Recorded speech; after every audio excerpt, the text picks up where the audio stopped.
እንግዲህ ምዕራፍ 12 ነው። ሳምንት ከቁጥር 1 እስከ 3 ድረስ ያለውን አንስተን ተነጋግረናል። ዛሬ ደግሞ ከ4 እስከ 7 ያለውን ነው የምንነጋገረው። ለማስታወስ ያህል ምዕራፍ 12 ከ1 ጀምሮ 3 ነጥቦችን ነው ባለፈው ሳምንት አንስተን የተነጋገርነው። ሐዋርያ ጳውሎስ ለቆሮንቶስ ሰዎች ስለ መንፈሳዊ ነገር ወንድሞቼ ሆይ ታውቁ ዘንድ ወዳለሁ ወይንም ስለ ጸጋ ስጦታዎች ታውቁ ዘንድ ወዳለሁ ይላል። እንግዲህ የጸጋ ስጦታ በእውቀት የምንጠቀምበት በእውቀት የሚመራ ያለ እግዚአብሔር ቃል እውቀት ወደ ጥቅም ወደ ውጤት ወደ ፍሬ እንደማይመጣ እሱን ተመልክተናል። ስለዚህ እውቀት በጣም አስፈላጊ እንደሆነ የእግዚአብሔርን ቃል ማወቅ ከብዙ ስህተቶች የሚያተርፈን ብቻ ሳይሆን ፍሬያማዎች እንድንሆን የጸጋ ስጦታ በቤተ ክርስቲያን ውስጥ በሙላት እንዲንቀሳቀስ የሚያደርግ እንደሆነ እሱን ተመልክተናልና ከስህተት የሚጠብቀን ከጉዳት የሚጠብቀን እንደሆነ እሱን አንስተን ተመልክተናል። እንደገናም ደግሞ ያየነው የጸጋ ስጦታዎች ከሰው ችሎታ በላይ የሆኑ እግዚአብሔር ራሱ የሚሰጥ ራሱን የቻለ ልዩ እንደሆነ እሱን ተመልክተናል እና ከቀድሞ ልምምዶቻችን ጋር ከዓለምም ይሁን ከሰይጣን ልምምዶች ጋር የማይቀየጥ የማይቀላቀል እንደሆነ እሱን ተመልክተናል። ሌላው ደግሞ የጸጋ ስጦታዎች ራሱ ጌታ ኢየሱስ ክርስቶስን ለማክበር እንደሚሰጡ እሱን ተመልክተናል። መለኪያው ራሱ ኢየሱስ ክርስቶስን ማክበር፣ ኢየሱስ ክርስቶስን ማሳየት፣ ኢየሱስ ክርስቶስን ለሰዎች መግለጥ እንደሆነ እሱን ለማየት ሞክረናል። እንግዲህ ዛሬ ቀጣዩን ክፍል እንመለከታለን። ፈጠን ብዬ ላንብብና ከዚያም በኋላ አብረን እንካፈላለን። ከቁጥር 4 ጀምሮ እንደዚህ ይላል። የጸጋም ስጦታ ልዩ ልዩ ነው፣ መንፈስ ግን አንድ ነው። ጌታም ልዩ ልዩ ነው፣ አገልግሎትም ልዩ ልዩ ነው። ጌታም አንድ ነው፣ አሰራርም ልዩ ልዩ ነው። በሁሉ የሚያደርግ እግዚአብሔር ግን አንድ ነው። ነገር ግን መንፈስ ቅዱስን መግለጥ ለእያንዳንዱ ለጥቅም ይሰጠዋል። ለአንዱ ጥበብን መናገር በመንፈስ ይሰጠዋልና፣ ለአንዱም በዚያው መንፈስ እውቀትን መናገር ይሰጠዋል። ለአንዱም በዚያው መንፈስ እምነትን፣ ለአንዱም በአንዱ መንፈስ የመፈወስ ስጦታ፣ ለአንዱም ታምራትን ማድረግ፣ ለአንዱም ትንቢትን መናገር፣ ለአንዱም መናፍስትን መለየት፣ ለአንዱም በልዩ አይነት ልሳን መናገር፣ ለአንዱም በልሳኖች የተነገረውን መተርጎም ይሰጠዋል። ይህን ሁሉ ግን ያ አንዱ መንፈስ እንደሚፈቅድ ለእያንዳንዱ ለየብቻው እያካፈለ ያደርገዋል ብሎ ይናገራል። እንግዲህ ቤተ ክርስቲያን በጸጋ የተሞላች ጌታ ኢየሱስ ክርስቶስ ለቤተ ክርስቲያን ስጦታን እንደሰጠ እሱን ነው የምንመለከተው። ቤተ ክርስቲያን ባዶዋን አይደለችም፣ ያለ ጸጋም አይደለችም፣ ያለ ስጦታም አይደለችም። ቤተ ክርስቲያን በስጦታዎች የበለጸገች ናት። በምን አይነት ስጦታ? ከእግዚአብሔር ዘንድ በሚሰጥ የጸጋ ስጦታዎች የበለጸገች ናት። እንግዲህ አንዳንድ ነገሮችን ዛሬ አንስተን ማየት የግድ ይሆናል። ምክንያቱም እውነተኛ የጸጋ ስጦታዎች እና ደግሞ እውነተኛ ያልሆኑ በዚህ ዘመን ደግሞ ብዥታን የፈጠሩ በሰዎች ዘንድ ብዙ ጥያቄ የፈጠሩ ጉዳዮች አሉ። እሱንም አንስተን ለማየት እንሞክራለን። እንግዲህ እውነተኛ የጸጋ ስጦታዎች እንዳሉ ሁሉ እውነተኛ ያልሆኑም ተመሳሳይ የሆኑም በሰዎች ዘንድ ጥያቄ የሚፈጥሩም የተለያዩ ነገሮች አሁን ባለንበት ዘመን እንመለከታለን። በተደጋጋሚ የሰማሁትን ልንገራችሁ። ብዙ ሰዎች ሲናገሩ ከቅርብም ከሩቅም ሲናገሩ የሰማሁትን ሳምንት እንደነገርኳችሁ በቤተ ክርስቲያን ውስጥ ያሉ የተለያዩ የጸጋ ስጦታዎችን አሁን መጠቀም እንደማይፈልጉ፣ ትንቢት እንደማይፈልጉ፣ ሌሎችም ስጦታዎችን እንደማይፈልጉ፣ እንደሚርቁ ቃል በቃል 1 2 3 ሰዎች ሲናገሩ ሰምቻለሁ።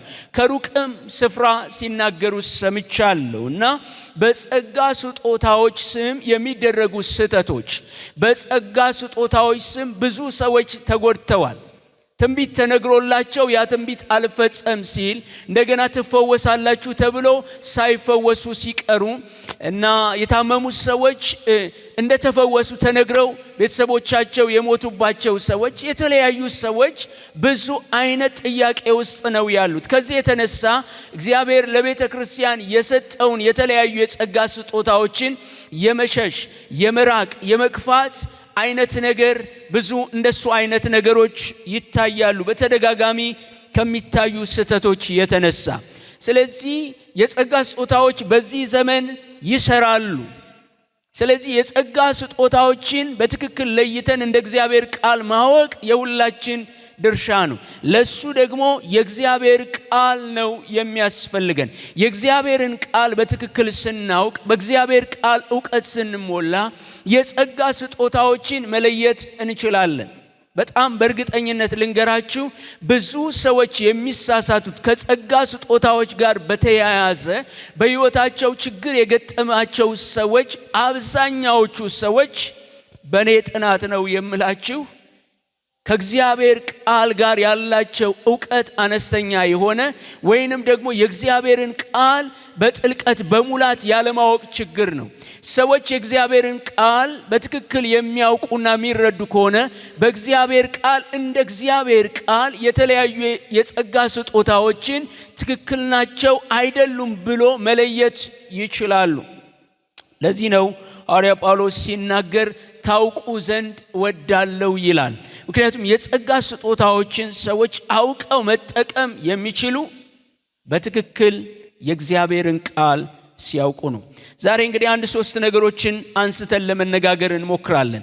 በዚህ ክፍል በተደጋጋሚ የጸጋ ስጦታዎች ልዩ ልዩ ልዩ ናቸው ይልና 2 ቃሎች በተደጋጋሚ ይነሳሉ። ልዩ ልዩ የሚልና አንድ የሚል ቃል ታያላችሁ እዚህ ክፍል ላይ። እና መጀመሪያ የጸጋ ስጦታውን ምንጭ ማወቅ አለብን። የጸጋ ስጦታ መገኛውን ማወቅ አለብን። የጸጋ ስጦታ ምንጭ፣ የጸጋ ስጦታ መገኛ አሐዱ ሥሉስ የሆነ አንድ አምላክ እግዚአብሔር ነው። ሥላሴዎች ናቸው። የጸጋ ስጦታ ምንጭ መንፈስ ቅዱስ ነው። ትክክለኛና እውነተኛ የጸጋ ስጦታ ለአካሉ ወይንም ለቤተ ክርስቲያን ለቅዱሳን የሚሰጥ ራሱ እግዚአብሔር ነው። ስለዚህ የጸጋ ስጦታ ምንጩ እግዚአብሔር ነው። ሥላሴዎች ናቸው። እዚህ ክፍል ላይ ስንመለከት ሥላሴዎችን እናያለን። የእግዚአብሔር አንድነትና ሶስትነትን እናያለን። ስለዚህ የጸጋ ስጦታዎች የሚሰጡት የጸጋ ስጦታ ምንጭና መገኛው እግዚአብሔር ራሱ እንደሆነ በዚህ ክፍል ላይ ሐዋርያ ጳውሎስ ያነሳል። ስጦታዎች ለማን የትኛው ስጦታ መሰጠት እንዳለበት የሚወስነው ራሱ መንፈስ ቅዱስ ነው። የሚሰጠው መንፈስ ቅዱስ ነው። መፈለግ ክፉ አይደለም፣ ግን የሚሰጠው የወደደውን የጸጋ ስጦታ የሚሰጠው ራሱ መንፈስ ቅዱስ እንደሆነ እንመለከታለን። እንግዲህ ለተሰጠን ስጦታዎችን በትክክል መጠቀም ደግሞ ስጦታውን የተቀበለ ሰው ኃላፊነት ነው። የጸጋ ስጦታዎች የሚሰጡት በአደራ እንጂ ባለቤትነት አይደለም። ማንም ሰው በክርስቶስ ኢየሱስ ያመነ ሰው በሙሉ መንፈስ ቅዱስ በውስጡ ያደረ ሰው የጸጋ ስጦታ ከእግዚአብሔር ዘንድ ተቀብሏል። የማወቅና ያለማወቅ ጉዳይ እንጂ የጸጋ ስጦታዎችን አማኞች በሙሉ ከእግዚአብሔር ተቀብለዋል።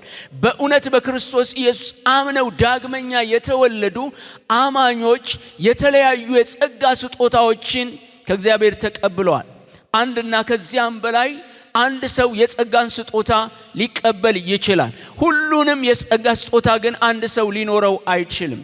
ስለዚህ የጸጋ ስጦታዎችን ለአማኞች ለቤተ ክርስቲያን እግዚአብሔር ራሱ እንደሚሰጥ መጽሐፍ ቅዱስ ይናገር። እንደወደደ ይሰጣል። እኔ እንደፈለኩት እናንተ እንደፈለጋችሁት ሳይሆን በእኛ ፍላጎት ላይ የተመሰረተ ሳይሆን በእግዚአብሔር ፍቃድ ላይ የተመሰረተ ነው። በእግዚአብሔር ፍላጎት ላይ የተመሰረተ ነው። ለአንዳንዱ የፈለገውን ይሰጣል፣ ለሌላውም የፈለገውን ይሰጣል። ስለዚህ እኛ በተቀበልነው የጸጋ ስጦታ ነው ማገልገል ያለብን። ስለዚህ የጸጋ ስጦታችን ምን እንደሆነ እሱን መለየት በጣም ያስፈልጋል። እውነተኛ የጸጋ ስጦታዎች ይህንን በደንብ እንድታሰምሩልኝ ይፈልጋሉ። እውነተኛ የጸጋ ስጦታዎች ሰጪውን ምንጩን ነው የሚያመለክቱ። እውነተኛ የጸጋ ስጦታዎች ስበታቸው ወደ እግዚአብሔር ነው። ሰዎችን ወደ እግዚአብሔር ነው የሚስቡት። ሰዎችን ወደ እግዚአብሔር ነው የሚያስጠጉት። ሰዎችን ወደ እግዚአብሔር ነው የሚያሳዩት። ወደ ሰጪው ነው የሚያሳዩት፣ ወደ ተቀባዩ አይደለም። በዘመናት መካከል እውነተኛ የጸጋ ስጦታዎች በቤተ ክርስቲያን በቅዱሳን ሕይወት ሲገለጡ ሰዎች ወደ እግዚአብሔር ነው የሚያዩት። የሚሳቡት፣ የሚጠጉት፣ የሚጠጋጉት ከእግዚአብሔር ጋር ነው እንጂ ከሰው ጋር አይደለም። ስለዚህ ሰዎችን ወደ እግዚአብሔር የማያሳይና የማያስጠጋ ወደ ሰጪው ሰዎች እንዲሳቡ የማያደርግ ስጦታ ከእግዚአብሔር ሊሆን አይችልም። ምክንያቱም ሰጪው ሲሰጥ ዓላማ ነው የሚሰጠው። ለምን ዓላማ እንደሰጠ እግዚአብሔር ራሱ ያውቃል። ስለዚህ ወደ ሰጪው ነው የሚያሳየው። ሰዎች ወደ ሰጪው እንዲጠጉ ነው የሚያደርገው እንጂ ወደ ስጦታው ወደሚሰራበት ሰው አይደለም። እውነተኛ የጸጋ ስጦታ ሰዎችን ወደ አገልጋዩ አይደለም የሚስቡት። ሁላችንም እንደምናውቀው የጸጋ ስጦታዎች ሰዎችን ይስባሉ። የተለያዩ የጸጋ ስጦታዎች ሰዎችን የመሳብ ኃይል አላቸው። ግን የሚስቡት መሳብም ያለባቸው ወደ ሰጪው ወደ እግዚአብሔር እንጂ ወደ ሰዎች አይደለም። አሁን ባለንበት ዘመን የሚታዩ ተገላቢጦሽ የሆኑ ነገሮች አሉ። ሁላችንም የምናየውና የምናውቀው ስለሆነ ይህንን ሐሳብ በጣም በድፍረት ማንሳት እፈልጋለሁ። በጸጋ ስጦታዎች ስም በተለያየ ስፍራ የሚንቀሳቀሱ ሰዎች ወደ እግዚአብሔር ሳይሆን የሚሳቡት፣ ሰዎች ወደ ሰዎች ነው የሚሳቡት። ትኩረታቸው ሰዎች ላይ ይሆናል። ይሄ ብቻ አይደለም። በጣም ገባ ሲል ሰዎች እግዚአብሔርን ከማክበር ይልቅ፣ እግዚአብሔርን ከማድነቅ ይልቅ፣ እግዚአብሔርን ከማወደስ ይልቅ፣ ሰጪውን ከፍ ከፍ ከማድረግ ይልቅ አገልጋዮችን ከፍ ከፍ ማድረግ ሲብስም ደግሞ አገልጋዮችን ወደ ማምለክ የሚዳዳቸው ሁኔታ እንመለከታለን። ጸጋ ራሱ ማለት ምን ማለት ነው? ጸጋ ማለት በነፃ በቸሮታ ለማይገባው ሰው የሚሰጥ ማለት ነው። ስለዚህ የጸጋ ስጦታ ማለት በነፃ ለጋስ ከሆነው ሰጪ ከሆነው ከእግዚአብሔር ለቤተ ክርስቲያን በክርስቶስ ኢየሱስ ላመኑ አካሉን ለማነጽ እግዚአብሔር ለቤቱ የሰጠው ማለት ነው። ለሕዝቡ የሰጠው ማለት ነው። አካሉን ለማነጽ የተሰጠ ማለት ነው። የጸጋ ስጦታ በነፃ የተሰጠ አካሉን ለመገንባት ለማነጽ የተሰጠ ነው። ስለዚህ ተቀባዩ በነፃ ከተቀበለ ደግሞ በነፃ ነው መስጠት ያለበት። መጽሐፍ ቅዱስ የሚለው እውነት ይሄ ነው። በነፃ ተቀብላችኋልና በነፃ ስጡ ነው የሚለው። የጸጋ ስጦታ ወገኖቼ አይነገድበትም። የጸጋ ስጦታ ሰው ገንዘብ ሰጥቶ የሚቀበለው አይደለም። ሌላም ነገር ሰጥቶ የሚቀበለው የጸጋ ስጦታ ለሰዎች ሁሉ ለአካሉ ሁሉ መታነጽ ነው። ያለ ልዩነት አካሉ እንዲጠቀምበት ነው እንጂ የጸጋ ስጦታ ሌላ መነገጃ አይደለም። በነፃ ነው የተቀበልነው፣ በነፃ ነው የምንሰጠው። ምንም አይነት የጸጋ ስጦታ ማለት ነው። ስለዚህ ቅድም እንዳልኳችሁ በክርስቶስ ኢየሱስ አምኖ ዳግም የተወለደ አማኝ በሙሉ አንድና ከዚያ በላይ የጸጋ ስጦታ ተሰጥቶታል። አንድ ክርክር አለ። የጸጋ ስጦታ የተሰጠው አማኝ ዳግመኛ በተወለደበት ጊዜ ነው ወይንስ ደግሞ በቆይታ ነው የሚል የተለያየ የሚነሱ ሐሳቦች አሉ። እሱ ላይ ብዙ አልቆይም። የኔ እምነት ግን በክርስቶስ ኢየሱስ አንድ ሰው ሲያምን መንፈስ ቅዱስ በሱ ውስጥ ሲያድር የጸጋን ስጦታ ይቀበላል። ያን የጸጋ ስጦታ ግን ላያውቀው ይችላል። በሱ ውስጥ እንደሚገባ ላይገለጥ ይችላል። በጊዜ ሂደት በማወቅና በመረዳት የእግዚአብሔርን ቃል እያወቀ ሲሄድ እንደገናም ደግሞ የተቀበለው የጸጋ ስጦታ ምን እንደሆነ በደንብ ሲረዳ በዚያ ሰው ሕይወት ሊገለጥ ይችላል። ስለዚህ አንድ ሰው በክርስቶስ ኢየሱስ ሲያምን ሲጸድቅ መንፈስ ቅዱስ በሱ ውስጥ ማደሪያ አድርጎ ሲያድር በመንፈስ ቅዱስ ቁጥጥር ስር ሲሆን መንፈስ ቅዱስ በሱ በሙላት ሲሆን በሂደት በዚያ ሰው ውስጥ ያ የጸጋ ስጦታ ሊገለጥ ይችላል ብዬ ነው ማስበው። ስለዚህ የጸጋ ስጦታዎች ለቤተ ክርስቲያን ነው የተሰጡት፣ በነፃ ነው የተሰጡት፣ ለአካሉ ነው የተሰጡት፣ ለአካሉ መታነጽ ነው የተሰጡት። እነዚህ የጸጋ ስጦታዎች ወይንም የጸጋ ስጦታ የሚለው የተለያየ ስያሜ ተሰጥተውታል። ከግሪኩ የመጡ ቃሎች አንዳንድ ቃሎችን ላንሳላችሁ። ይሄ ካሪዝማ የሚለው የጸጋ ስጦታ ነው የሚያሳየው፣ ስጦታዎችን ነው።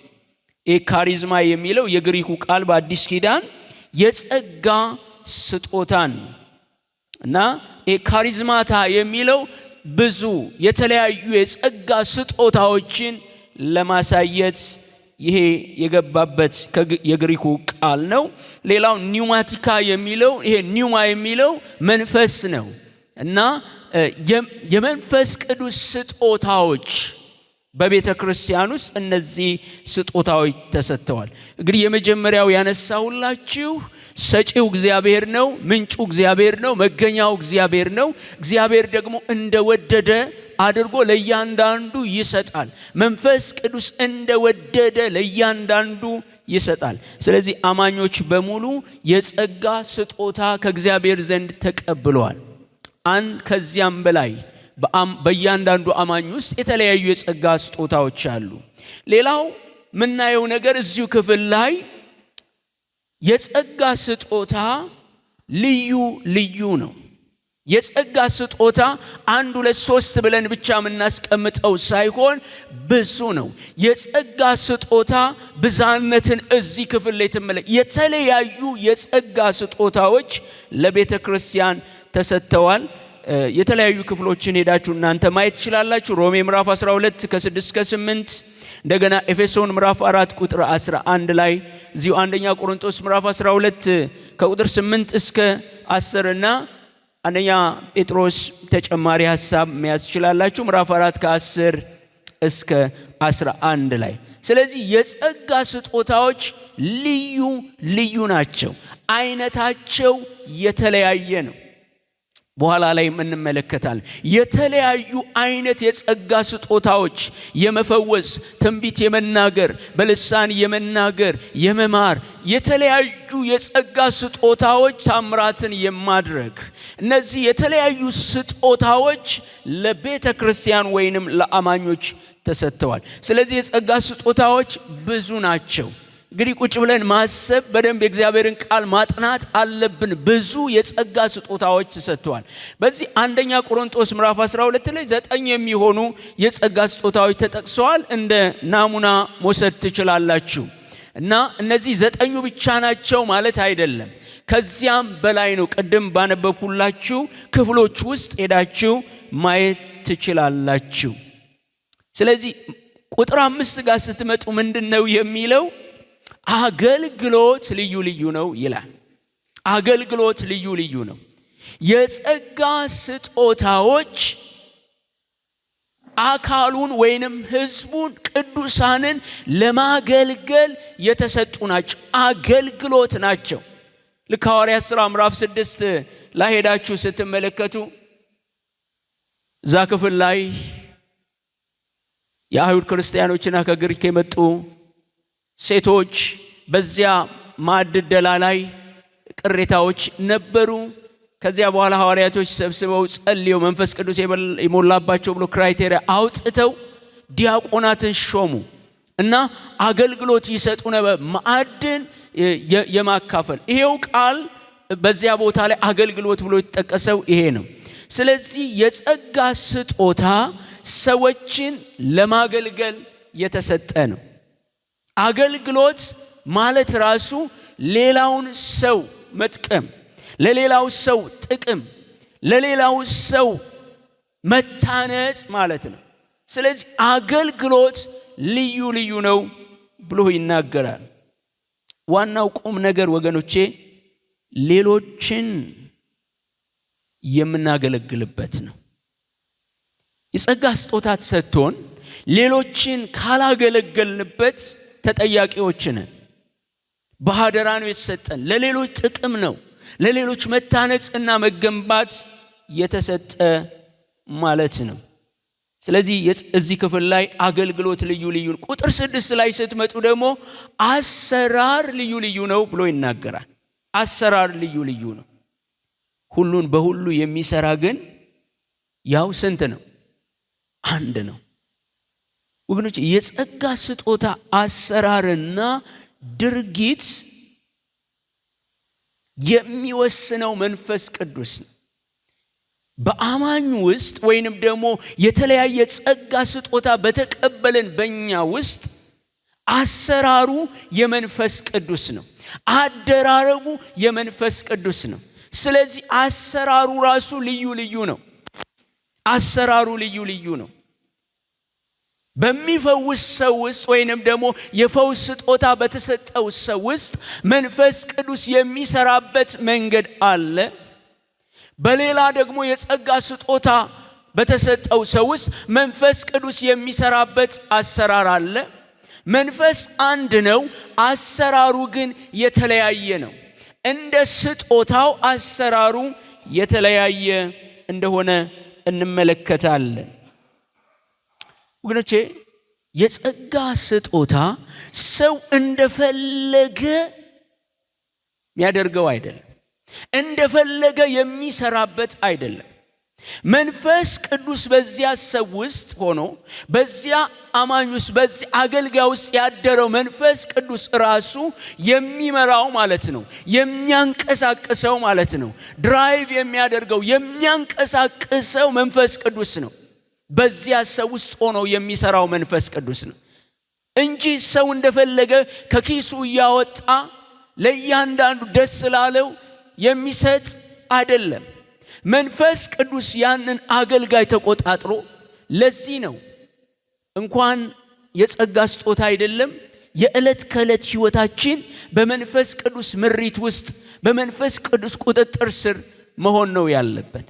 ስለዚህ እነዚህ የጸጋ ስጦታዎች የሚሰሩት ውጤታማና ፍሬያማ የሚሆኑት ራሱ መንፈስ ቅዱስ በዚያ ሰው ውስጥ ሲሰራ ማለት ነው፣ በሙላት ሲሰራ ሲንቀሳቀስ። ስለዚህ መንፈስ ቅዱስ እንደወደደ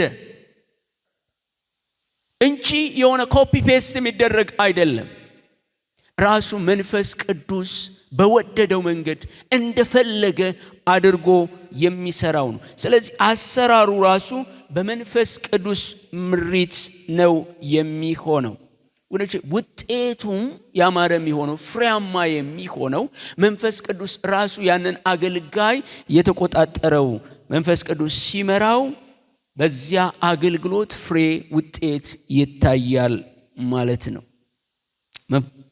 በመንፈስ ቅዱስ ምሪት የሚደረግ ነገር ነው።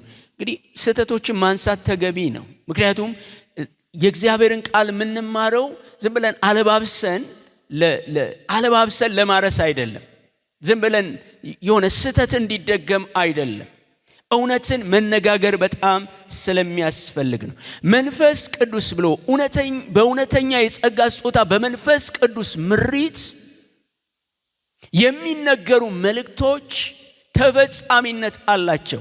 ለምሳሌ የፈውስ ስጦታ ያለው ሰው በዚያ ሰው ውስጥ ያ የፈውስ ስጦታ ሲገለጥ በትክክል ከተላለፈ ያ ሰው ተፈውሰሃል ተብሎ መፈወስ አለበት። ካልተፈወሰ ያ ሰው ወገኖቼ ትንቢት ተነግሮ ያ ትንቢት ካልተፈጸመ የተለያዩ መልእክቶች እግዚአብሔር እንዲህ ብሏል ተብሎ የተነገሩ መልእክቶች እግዚአብሔር እንዲህ እየሰራ ነው፣ እንዲህ ያደረገ ነው፣ ከእግዚአብሔር ተቀብዬ ነው የማደርገው ብለን ካልን ያ ነገር መከናወን አለበት፣ መፈጸም አለበት። አንዳንድ የተለመዱ ቃላቶች አሉ። ዛሬ ድንቅ ይሆናል፣ ዛሬ አዲስ ነገር ይሆናል፣ ዛሬ የተለየ ነገር ይሆናል፣ እግዚአብሔር እንዲህ ብሎኛል ካለ አንድ አገልጋይ በጉባኤ ላይ እግዚአብሔር ያለው ነገር መፈጸም አለበት። ሳምንትም መጥቶ እግዚአብሔር እንዲህ ብሎኛል፣ ዛሬ አዲስ ነገር ይሆናል፣ ዛሬ ድንቅ ይሆናል። ይሄ ንግግር ብቻ አይደለም። በየሳምንቱ እየተመጣ ይሆናል ካለ አንድ ሰው እግዚአብሔር ተናግሮት ካለ ጉባኤ ውስጥ ድንቅ ነገር ይሆናል። የእግዚአብሔር እጅ ሲንቀሳቀስ፣ የጸጋ ስጦታዎች ሲንቀሳቀሱ፣ መፈወስ የሚገባው ሲፈወስ፣ የተለያዩ እንቆቅልሾች ሲፈቱ፣ እውነተኛ የእግዚአብሔር ስጦታ ወገኖቼ በተግባር በውጤት የሚታዩ የሚለኩ ነገሮች ናቸው እንጂ ዝም ብሎ ምኞት ብቻ አይደለም። ይሆናል፣ እግዚአብሔር ያለው ይሆናል። በዘመናችን አይተናል። እግዚአብሔር ተናግሮ ይሆናል፣ እግዚአብሔር ተናግሮ ይፈጸማል። ስለዚህ እግዚአብሔር ከተናገረ የጸጋ ስጦታዎች በትክክል ወገኖቼ ከእግዚአብሔር ከሆኑና ከተገለጡ እነዛ የተባሉ ነገሮች መታየት አለባቸው። ተጨባጭ የሆኑ ነገሮች መታየት አለባቸው። ወገኖቼ በዚህ ዘመን የጸጋ ስጦታዎች በከፊል አይሰሩ የሚሉ አሉ። የተለያዩ የሚነሱ ነገሮች አሉ። እኔም ሁላችንም እንደምናምነው የጸጋ ስጦታዎች ዛሬም ይሰራሉ። እግዚአብሔር የሚሰራ ከሆነ አሁንም እግዚአብሔር ካለ ወገኖቼ የጸጋ ስጦታዎች በቤተ ክርስቲያን ውስጥ ይሰራሉ። በዚህ ላይ ምንም ወገኖቼ ውዝግብ ሊገባን አይገባም። ይሰራሉ። ግን እውነተኛ የጸጋ ስጦታዎች በትክክል እየተገለጡ ነው ወይ? እየታዩ ነው ወይ? ልምምዳችን እውነተኛ ነው ወይ? ትክክል ነው ወይ የሚለውን በእግዚአብሔር ቃል መፈተንና መመዘን በጣም አስፈላጊ ነው የሚሆነው። ሶስተኛውን ነጥብ ላንሳና ጨርሳለሁ። የጸጋ ስጦታዎች የሚሰጡበት ዓላማንም እዚሁ ላይ ሐዋርያው ጳውሎስ ያነሳል። ይኸውላችሁ በቆሮንቶስ ቤተክርስቲያን አንድ የሚታይ ነገር አለ። ብዙ የጸጋ ስጦታዎች አሉ፣ ግን የተለየ አድርገው ወይንም አብልጠው የሚያዩት በልሳን መናገር እንደሆነ ታያላችሁ። እዛ ላይ በልሳን መናገርን ነው በጣም ከፍ አድርገው የሚያዩት። ግን የተለያዩ ስጦታዎች በቤተ ክርስቲያን ውስጥ እንደተሰጡ እዛ ክፍል ላይ ማየት ትችላላችሁ። ስለዚህ የጸጋ ስጦታዎችን እግዚአብሔር የሚሰጥበት ዓላማው ለምንድን ነው? እሱ በጣም መሰረታዊ ነገር ነው። ይሄ ዓላማው ወገኖቼ ካልገባን ማለት አንድ ሰው የጸጋ ስጦታ በሱ ውስጥ ይሰራል ማለት የተለወጠ ነው የበሰለ ነው ማለት አይደለም። ምክንያቱም የጸጋ ስጦታ ከተቀባዩ ጋራ ወገኖቼ ከተቀባዩ ብቃትና ብስለት ጋር የተገናኘ አይደለም። ስጦታ ስለሆነ ለአካሉ እንደወደደ ነው የሚሰጠው። ስለዚህ የጸጋን ስጦታ ለመቀበል በክርስቶስ ኢየሱስ ያመነና የዳነ በውስጡ የእግዚአብሔር መንፈስ ያደረበት ሰው ዳግም የተወለደ ሰው መሆን በቂ ነው። ግን የጸጋን ስጦታ በውጤታማነት በፍሬያማነት ለመጠቀም ደግሞ የጸጋው ስጦታ ፍሬያማ እንዲሆን መንፈሳዊ ብስለት ያስፈልጋል። ያለ መንፈሳዊ ብስለት የጸጋ ስጦታ እንዲሁ በክርስቶስ ኢየሱስ በማመናችን የተሰጠን ቢሆንም እንኳን ግን ያ የጸጋ ስጦታ ደግሞ ፍሬያማ እንዲሆን ለብዙዎች መታነጽ እንዲሆን መንፈሳዊ ብስለት ያስፈልጋል። ስለዚህ በዚህ ዘመን ያለውን ችግር ላንሳላችሁ። አብዛኛው ሰው ስጦታው ኖሮት መንፈሳዊ ብስለት የሌለው ማለት ነው። ስጦታው ኖሮት ስጦታውን እንዴት እንደሚጠቀም እንዴት ለአካሉ መታነጽ እንደሚያደርግ በደንብ በእግዚአብሔር ቃል ያልተረዳ ያልበሰለ ሲሆን ወገኖቼ እስኪ ለአንድ ሕፃን ልጅ ከአቅሙ በላይ የሆነ ብር ብትሰጡት እንዴት ያስተዳድረዋል? አሁን 100 ብር ለ5 ዓመት ልጅ ብትሰጡት ብር እኮ ነው የሰጣችሁት፣ የሚሰራ ነገር ነው የሰጣችሁት፣ ዋጋ ያለው ነገር ነው የሰጣችሁት። ግን ያንን ምን የሚያደርግ ይመስላችኋል? ምንድነው የሚያስፈልገው ብሎ ጠቃሚው የትኛው ነው ብሎ መርጦ አመዛዝኖ ነው የሚያደርገው አይደለም። በሱ አቅምና ልክ የሚታየው ብዙ ከረሜላና ብስኩት ገዝቶ ነው የሚመጣ። በቃ ከዚህ ያለፈ ነገር አትጠብቁበትም። ግን ይሄ ልጅ እያደገ ሲሄድ እየበሰለ ማስተዋሉም እየጨመረ ሲሄድ 100 ብርን እንዴት እንደሚጠቀም ያውቃል። ለምን እንደሚጠቀም ያውቃል። መቼ እንደሚጠቀም ያውቃል። ብዙ ጊዜ የጸጋ ስጦታዎች ከብስለት ጋር ካልሆኑ የጸጋን ስጦታ የሚያስተዳድሩ ሰዎች ላልተገባ ነገር ይጠቀሙታል። ስለዚህ ብዙ ችግሮች ያሉት የጸጋ ስጦታ ኖሯቸው ግን መንፈሳዊ ሕይወታቸው ያልበሰለ የእግዚአብሔርን ቃል በጥልቀት የማያውቁ ሲሆኑ ብዙ ነገሮችን ያበላሻሉ። ሌላው ደግሞ ግርግሩን ተጠቅመው እውነተኛ ስጦታ የሌላቸው ግርግሩን ተጠቅመው በድፍረት የጸጋ ስጦታ አለኝ ብለው የተለያየ ነገር የሚያደርጉ ሰዎች አሉ። እነዚህ ሁለቱን ካልኩ ይበቃል። ከዚያም ያለፉ ነገሮች አሉ። ስጦታው በትክክል ያላቸው ግን ደግሞ ያልበሰሉ እንዴት አድርገው እንደሚጠቀሙ ማያውቁ፣ ደግሞ ግርግሩን ተጠቅመው በድፍረት ስጦታ አለኝ ብለው ብዙ የተበላሸ ነገር የሚያደርጉ ሰዎች አሉ። ስለዚህ የጸጋ ስጦታ የሚሰጥበት ዓላማው ቁጥር 7 ላይ ሄዳችሁ ማየት ትችላላችሁ። ለጋራ ጥቅም ይላል። ቤተ ክርስቲያንን ለማነጽ፣ አካሉን ለማነጽ። ወገኖች የጸጋ ስጦታ ለማነጽ እንጂ ለማፍረስ አልተሰጠም።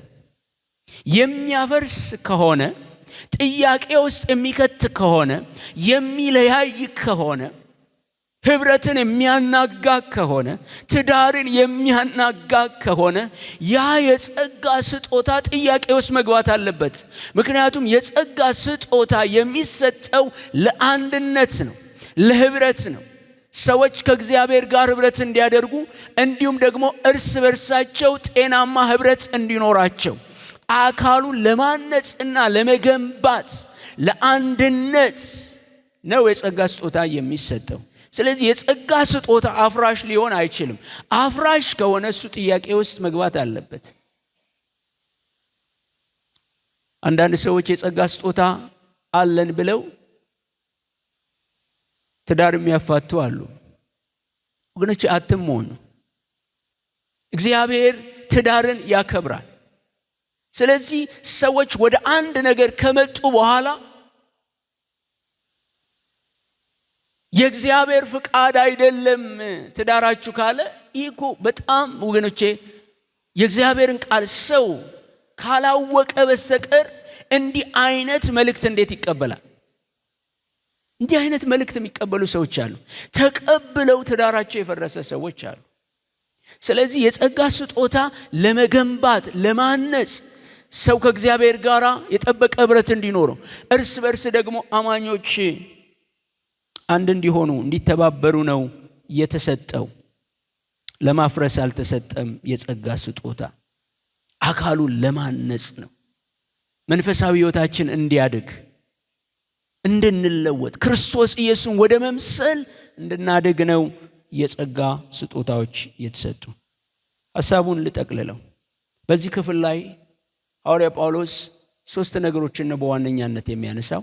ሰጪው ራሱ አሐዱ ሥሉስ የሆነ እግዚአብሔር ራሱ እንደሆነ፣ መንፈስ ቅዱስ እንደሆነ፣ ምንጩ ራሱ መንፈስ ቅዱስ እንደሆነ፣ እሱ ደግሞ እንደወደደ ለአማኞች ሁሉ እንደሚሰጥ እሱን ተመልክተናል።